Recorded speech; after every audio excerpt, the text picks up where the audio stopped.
of number that includes a given number. So I'll give an example. Say we pick a number 5, and a range from 0 to 10 includes number 5, and a range from minus 10 to 20 also includes number 5, and a range from 4 to 100 also includes the number 5. So all we need to do is pick a range that includes a given number, and our given number is number 50, 50. Since we don't have an interactive WebEx, we cannot share what everyone's thinking, but think of a range in your mind that includes number 50. We will pause for 10 seconds and then share experiences that I've had when I've run this at other places. So let's pause for 10 seconds first so that everyone gets a chance to pick a range.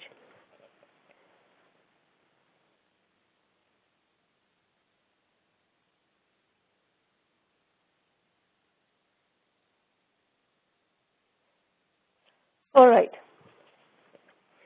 So most of us, almost 80 to 90%, and this includes me as well when I learned about this the first time, pick the range anywhere between 0 to 100. If we pick the range outside of 0 to 100, we are amongst the remaining 10 to 20% of the population. As part of my job, I have to lead change in the organization. And in the sessions when I'm bringing everybody on board the change, we play the same game with my team and my executives, and every single time, most of the people pick a range from 0 to 100. So why is that? Why don't we look at the big picture and pick a range from negative infinity to positive infinity, or for that matter from negative 10,000 to 10,000? That also includes the number 50. The reason is, and actually there are two reasons. First, human beings always tend to think close to home and comfort zone than looking at a broader perspective. And second, we want to be accurate and correct all the time. And because of these two reasons, most of the people don't pick a wide range. They pick a range close to the number. And that's exactly what happens with a lot of our belief system and a lot of our thinking. And the same goes with the perspective on the caste system.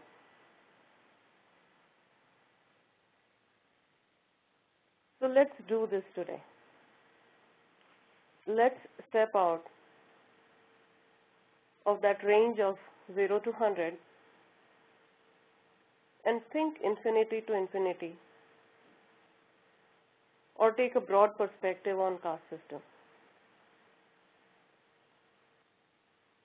It bothers me that India's caste system is so talked about all over the world. The caste system existed in every culture, not just Hinduism. The problem is that India has taken a guideline for building a structure in the society as something that is written in stone. So for example, and those on WebEx, I have some slides up there. If you're not on WebEx, Don't worry, I'll be reading to those slides anyways. But for example, the Europeans, the Hispanic, the Japanese, everybody had a caste system. So in Europe, at the top was the Pope or the Church. For the longest time, the Church ruled a lot of Europe. Then there are monarchs, followed by the nobles, then the knights and the vassals, followed by merchants, farmers and craftsmen, followed by peasants and serfs. There was a similar system in Japan where there was an emperor at the top, followed by the shoguns, followed by the daimyos, then the samurais, then the peasants, then the chonins. And I knew that there was caste system elsewhere, but I did not create these slides. I borrowed them from internet. You Google on caste system in Europe and you'll find a lot of information around this. I've included some links here as well for those who are interested. We can look up these links, right? Now, these cultures probably did not call it the caste system. They called it classification of the society. But irrespective of what you call it, it is creating that distinction in different classes of the society. So the caste system or the classification of the society has been around in all the cultures all around the world and is not limited to Hinduism or India. Now, if one looks at these classes closely, it becomes evident that these classes were similar.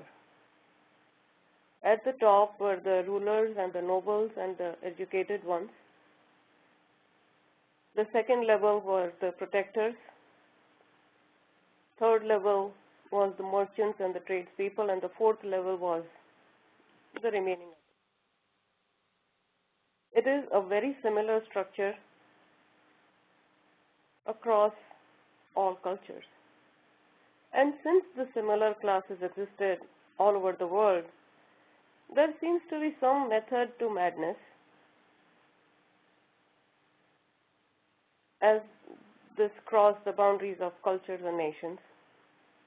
And maybe there was a single source of their creation, isn't it? Some Hindu deities like the Trinity of Brahma, Vishnu and Mahesh and Vairaj Purush have claimed to have created a caste system in some of the Purans and the scriptures. So what is this caste system actually? Now this reminds me of a story that my mom used to tell me. Now I think by this time people know my mom used to tell me a lot of stories. And one of the stories that she used to tell me was that when the world was made, human beings really did not know how to live. And they went to Lord Shiv to ask for guidance. So Lord Shiv was busy in his meditation. So the prime disciple of Lord Shiv, Nandi, was at the gates of Kailash, and human beings asked Nandi that,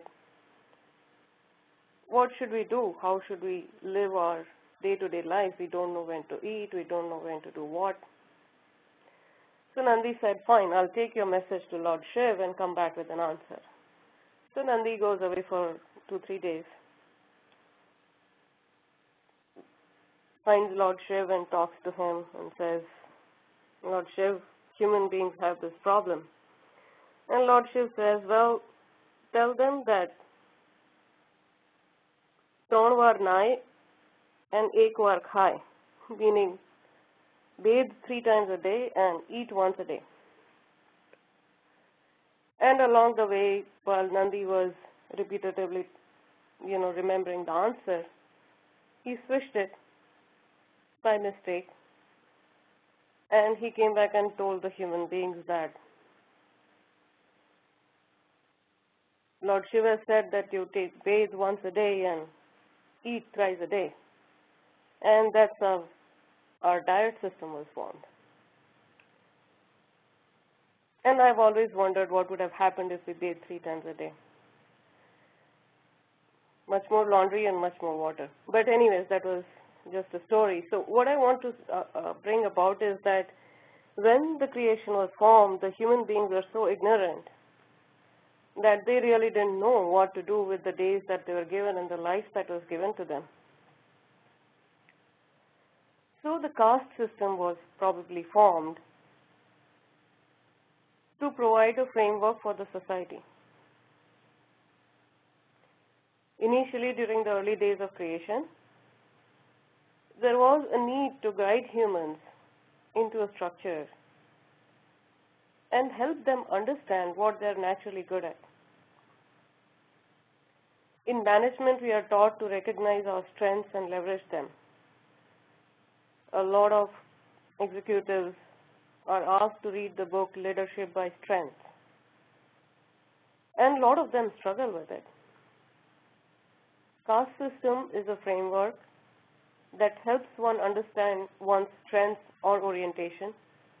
Some have strengths in learning, science, and education, some in protecting others and warfare, some in trade and commerce, and some in service. Scientists have recently discovered that there are genes related to things like leadership skills and convincing skills. There's a genetic code for that. So somewhere in the system of creation, our orientation was built into our genes. And maybe it was carried forward from one generation to the other.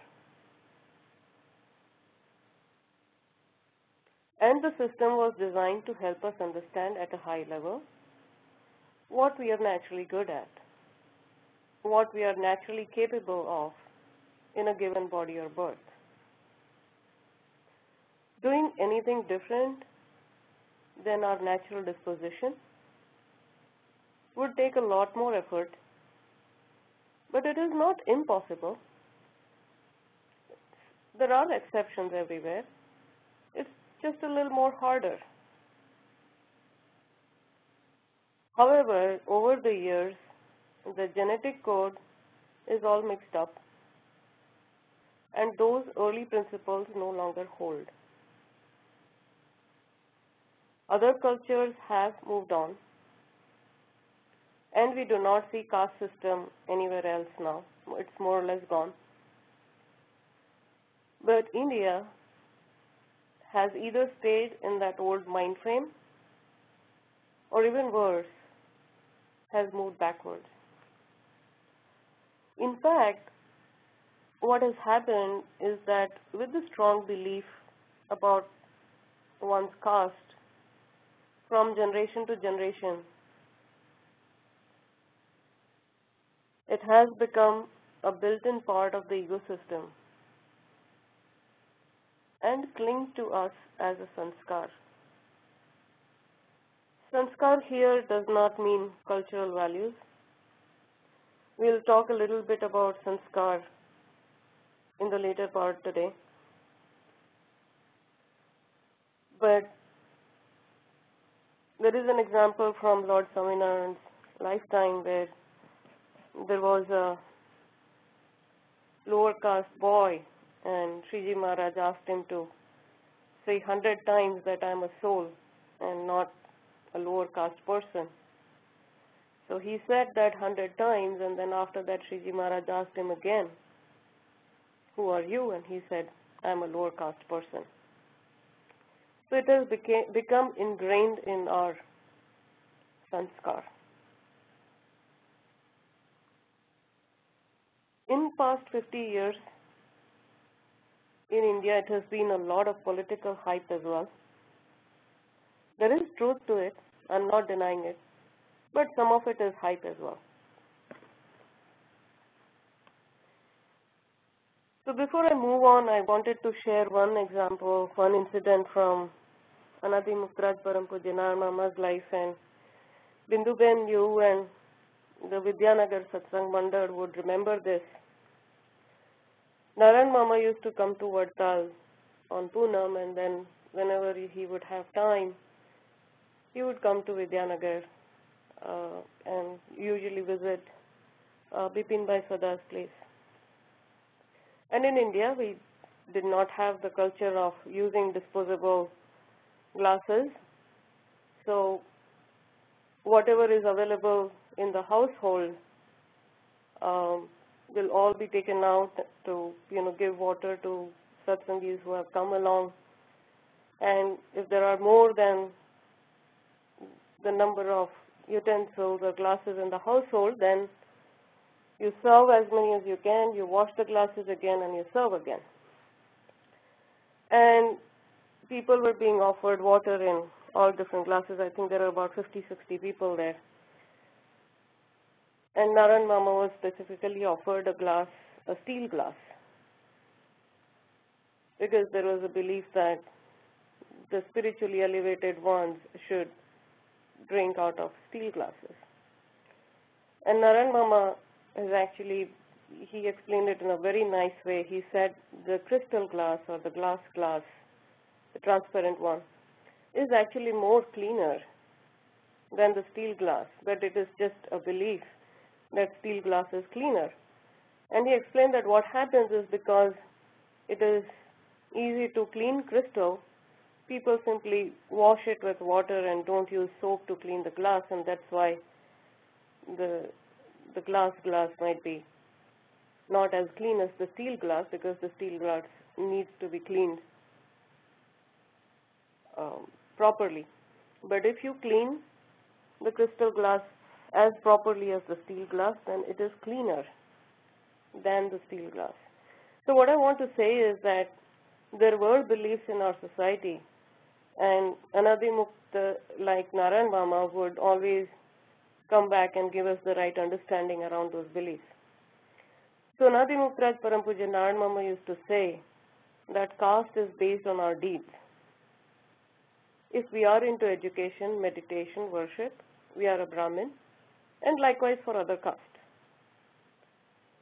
The blind belief in the Indian society to determine caste by birth is not the right way to look at it. Scientists have determined that the probability of leadership genes not being passed from parent to child is not negligible. It is quite substantial. So determining caste by birth may not be completely true in this age. The second level of determination comes from our natal charts, Janma Kundli, and in our Hindu natal chart, there is a mention of Varna or caste, and it determines what characteristics we are actually born with. So it is very possible that one is born in a Brahmin family, is a Vaishya by natal chart, and Shudra by deeds. Natal chart determines what we are born with. However, the natal chart is governed by the planets and constellations, and that's where the limit is. It does not take us beyond that. Have we ever heard in any religion or culture that the gods have a caste? Or for that matter, ghosts or animals have a caste? No. So that is the limit of this distinction. It is only in humans, and had some merits earlier, but those merits have been compromised. And even when it had merits, it was a guideline, not a rule. The other thing in the society was no intercaste marriage, and there were two merits to it. First, it made sure the genetic code was not in conflict. This is when the code wasn't compromised, right? And second, it gave a basic idea about the value system of the families involved and ensured the families could get along and the bride and groom could get along in terms of values. It is better than getting into a complete unknown. So it had two merits, and that's about it. In spiritual world, the caste system does not exist. Soul or any higher entity does not belong to any caste. In fact, even the gender discrimination goes away beyond Mood Purush. Many devotees across all religions have been born into all different castes. Anadi Mukraj Param Pujya Narayan Mama took birth in Lohana community. Anadi Mukraj Param Pujya Bapa Shri and Parvat Bhai were from Patel or Karbi community. Anadi Mukraj Param Pujya Somchand Bapa was from Vaishya community. If caste was so important, why would Anadi Mukta be born in other castes than Brahmin? Sriji Maharaj stayed at Sagram Waghi's place and even wore their clothes. Why would he do that if caste system was so important in spiritualism? Abji Bapa Shri mentioned in Bhuj that Ava Brahman ne na jamadiye to shun paap lage when Brahmins were acting up. Meaning, would it hurt if we don't feed such Brahmins? So Sriji Maharaj and Anadi Mukta have never supported caste system. They've gone to the extent of saying that it is okay to eat food from a Satsangi Shudra than from a non-Satsangi Brahmin. And here it's the meaning of Shudra and Brahmin is by birth. And Satsangi actually doesn't limit to someone who is believing in Lord Swaminarayan, but someone who is good by deeds and is a Brahmin by deeds but not by birth. Because today's world has changed and there are many people who are nice human beings but are not followers of Lord Swaminarayan. In fact, when I was in school, and I'm sure a lot of us would remember, those who studied in Gujarat, when I was in school, Lord Swaminarayan was mentioned as a social reformer in history textbooks. And he worked tirelessly to abolish vices like caste system. So after all this, it begs the question, why do we have the distinction mentioned in Sikshapatri? If one reads it carefully, the distinction is mentioned twice. Once about what type of kanthi to wear and what type of tilak to do, that's it. And second time about what each individual should do. So what is wrong in asking one who is inclined towards knowledge and education to do that? What is wrong in asking one inclined towards business to do business? It is all about behaving according to your orientation. Secondly, while the shlok in Sikshapatri are universal, when it was written, the caste system was extremely strongly followed. So an objective outlook would not have been appreciated. But if we read Life and Times of Lord Swaminarayan or any of his Anadi Mukta, we will not find them discriminating against anyone. This limited belief and stringent boundaries around the classification have been built by human intellect, not by God. So let's get out of that range of 0 to 100 and think infinity to infinity. If we do not do that, we will remain bound and stuck by the bindings of this world and not progress spiritually.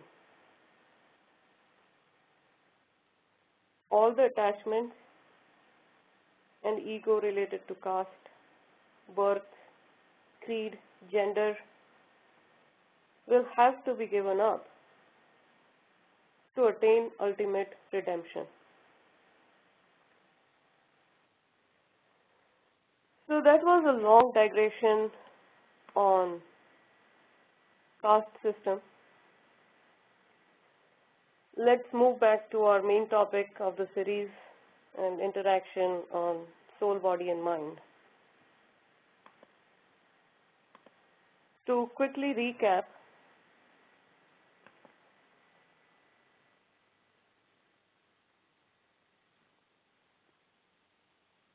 there are 24 elements in our body,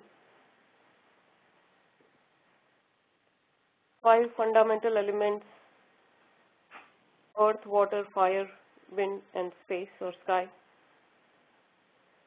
5 senses of action: tongue, hands, feet, excretory organs, reproductive organs. 5 senses of perception: ear, skin, eyes, tongue and nose. 5 quintessence: sound, touch, vision, taste and olfactory. And 5 inner organs: mind, intellect, subconscious mind and ego. So this is what we had discussed last week.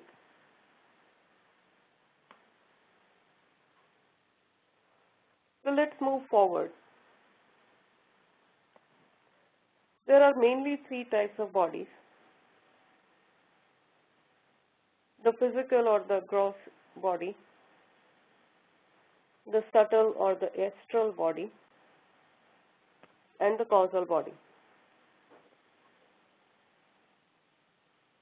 The physical body is what is visible to the naked eye, and the 5 elements and 10 senses belong to the physical body. So, physical body consists of those 15 elements from the 24. Physical body is associated with the awakened state of mind and is predominantly sattva gun oriented. So, there are 3 types of gun, and during our course of interaction we'll continue talking about those, but the sattva gun is all that's related to knowledge and peace and purity. Rajas is one that is related to all the desires and action and activity. And then tamas is all about ignorance and arrogance. So physical body is associated with awakened state of mind, and awakened state of mind is predominantly sattva gun oriented. And it is said to be the effect. So there is a cause and there is an effect. And we'll talk more about cause and effect as well as we continue through our series. But the awakened state of mind is an effect of the sthiti avastha of Vairaj Purush, which is then further attributed to Pradyumna or Sattva Ahankar in the next level of hierarchy by Bapashri. So we'll go through the hierarchy, but very quickly to understand what I'm saying is there are souls or human beings, then there are Dev and Daitya, then there is the trinity of Brahma, Vishnu and Mahesh, then there is Vairaj Purush, and then there is a level that is called Ahankar, or 3 types of Ahankar, and they are also called Aniruddha, Pradyumna and Sankarshan. So that's the level that we are talking about here, is that it is the effect of the state of operation or maintenance from the three states of creation, operation, and destruction. It is the state of operation of Pradyumna or Sattva Ahankar. That is what Bapashi has explained. The lifespan of physical body is determined by number of breaths. So how many breaths will you take? So if someone is, a fast breather, then ultimately what that person is doing is reducing the lifespan.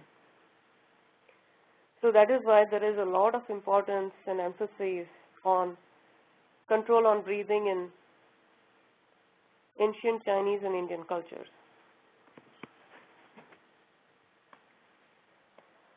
Now, residing in the physical body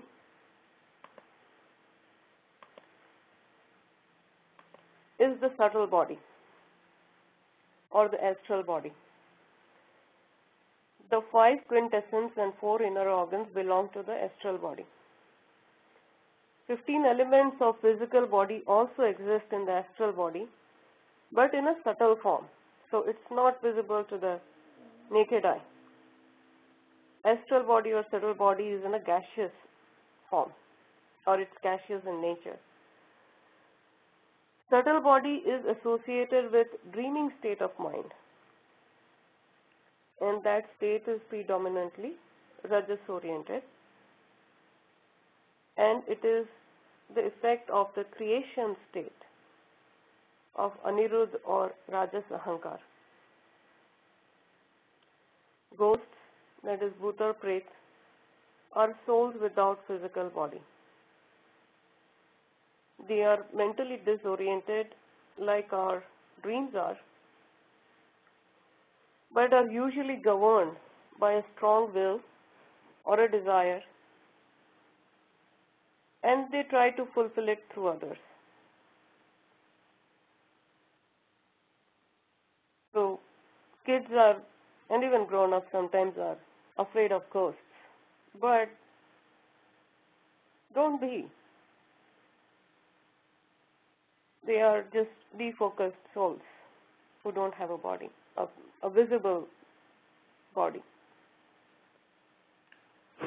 Since the subtle body is gaseous in nature, it is able to travel through a lot of physical barriers and distances.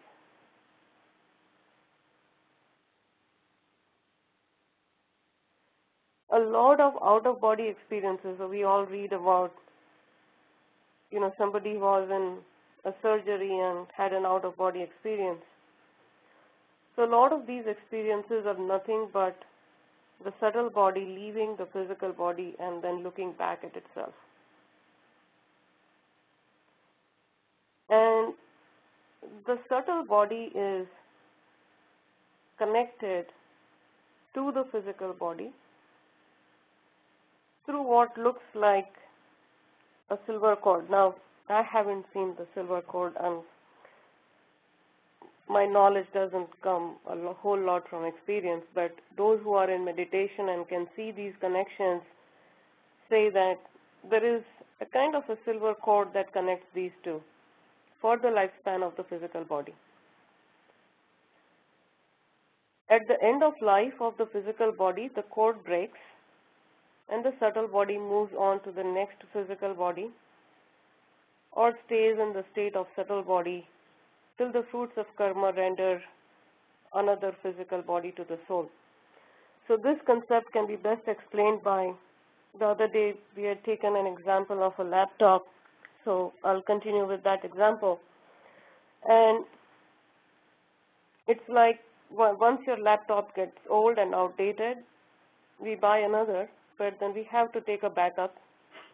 We take a backup on an external hard drive, and then whenever we buy another laptop, we transfer all that data back on the laptop, new one. So that's exactly a concept that's happening when the subtle body leaves the physical body and then gains another one.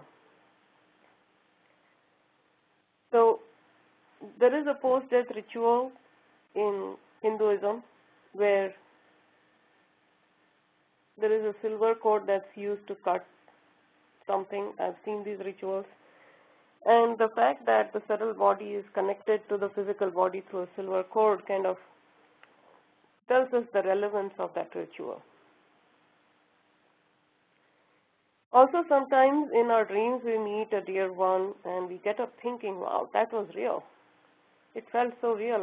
It felt like I actually met that person. And it could be that the two subtle bodies actually did meet. Because in our dreaming state of mind, the subtle bodies could go out and travel and then come back because they're tied to the physical body with the cord. Here I would like to clarify that when we see mukta in our dream, they are in their divine form all the time. Just as the boundaries of physical body do not apply to them, the boundaries of subtle body also do not apply to them. Now, whatever we shared here, Sriji Maharaj has explained physical and subtle body in Sarangpur 14th Vachnamritam, and three states of mind are described in Sarangpur 6th and Gadada Pratham 65th Vachnamritam. So, whoever wants to read further on this, Vachnamritam, where you can find information around. Now, sometimes we get too tired. We go into a state of deep sleep, where we become completely unaware of our surroundings. This state of deep sleep is predominantly tamas-oriented and is an effect of destruction state of sankarshan or masahankar. And this state is associated with what is known as causal body. Causal body is very interesting. For those interested, there is literature available, so you can read more if you'd like, but the explanation given by Anadi Muktaraj Param Pujya Nar Mama and passed on to me by Param Pujya Jitu Kaka is that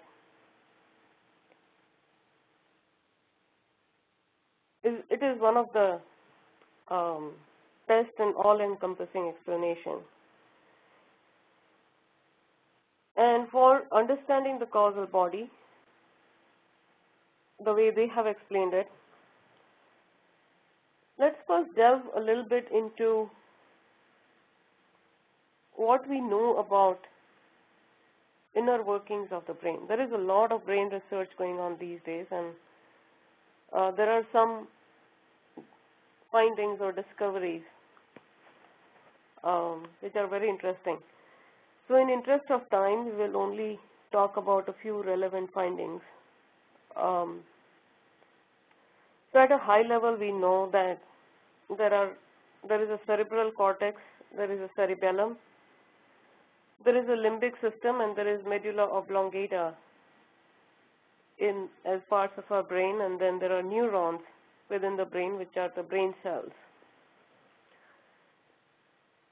The limbic system has multiple parts to it, and one such part is called amygdala, which is believed to be the seat of all desires and emotions. So that is where the desire arises, and then it travels through other parts of the brain, and then it comes to our intelligence, and science has actually discovered all that. There is another interesting part of the limbic system, which is the hippocampus, and that is considered to be the long-term memory store. And science is progressing day by day. Every week there is a new finding, and there is research going on to refute these two beliefs, but this is what we know today. We also know that intelligence is determined not by the number of neurons in the brain, but by the number of connections between the neurons. It has also been researched that new connections between neurons keep forming and they are formed by repetitive learning or by traversing the same neural paths again and again.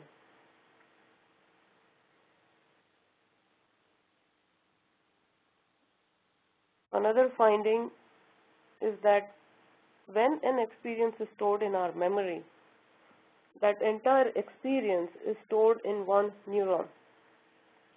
So it is not like the sense of smell is stored in one and the sense of taste is stored in another. Say, we relish a great food dish. So it has a good visual effect to it. It looks good. It smells good. And then we eat it. It tastes good. That entire experience is stored in one neuron. It's not stored in separate neurons. And that is why when we get a similar smell of a food that we have relished before, we are reminded of that entire experience. So a taste can activate that neuron and remind us of the experience. The smell can remind us of that same experience. So it is all stored in one neuron. And lastly, there has been a research done where something becomes a part of long-term memory, and this is very interesting. Something becomes a part of long-term memory only if the emotions from amygdala are feeding into it. This is one of the latest discoveries in the field of brain research that has been published so far. I'm sure there is a lot going on that's not published. And it is very interesting. This principle of formation of long-term memories is very interesting because all across in Hinduism, it has been explained to us to remain non-attached. If we are emotionally not attached to an experience, it does not get stored in our long-term memory. So let's take this one level further. And I want to emphasize that, the man and chit, and they're all very, very subtle. So science probably hasn't even understood what these are, but it's a relativity, right? So let's take it all one further level up and call this subtle sentient awareness of desires in amygdala as man or mind. The long-term memory storage in hippocampus as chit. The neuron connections through repetitive learning as manan and chintan. Storing an entire experience in one neuron as initial formation of a sanskar, and we mentioned sanskar a little bit earlier today. And sanskar is therefore an impression of experiences and desires on a chit. So once a desire arises, it moves through the mind, intellect, etc. for fulfillment, and the memory and impression of it is formed in the chit as a sanskar because of manan and chintan. These desires, if unfulfilled, or sometimes if fulfilled where there is associated fruits of karma, takes an extremely subtle but tangible form and clings to the soul through the electromagnetic energy. This form is not visible through whatever science has discovered yet, but it exists. So since the process of their creation is being supported by scientific discoveries, the next step as described by Anadi Muktrat Param Pujya Narayan Mama must also be true. And therefore, there must in fact be that tangible, subtle form.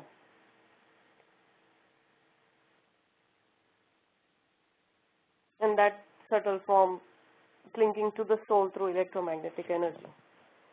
This collection of desires or the fruits of karma that cling to the soul is what is called the causal body. So we went into all this discussion to understand what causal body is.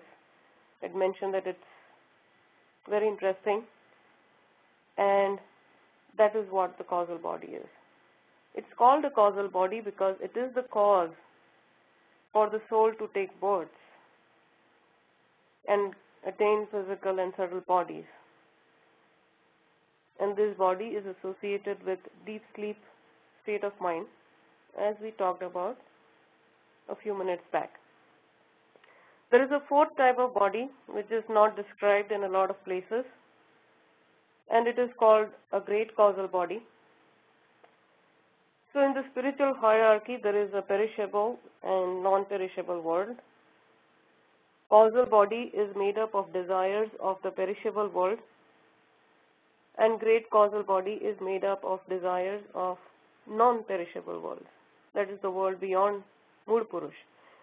So as we walk through different levels, we'll understand what these perishable and non-perishable worlds are, but the distinction, the line of distinction is at Mood Purush. And the great causal body is associated with the transcendent state, also called Turyavastha, and it is the effect of mood maya. And that is the one that is the most difficult to get rid of. So let me recap in 1 minute. Today we spent some time talking about caste system and continued our conversation on the types of bodies and the states of mind and their cause and origination.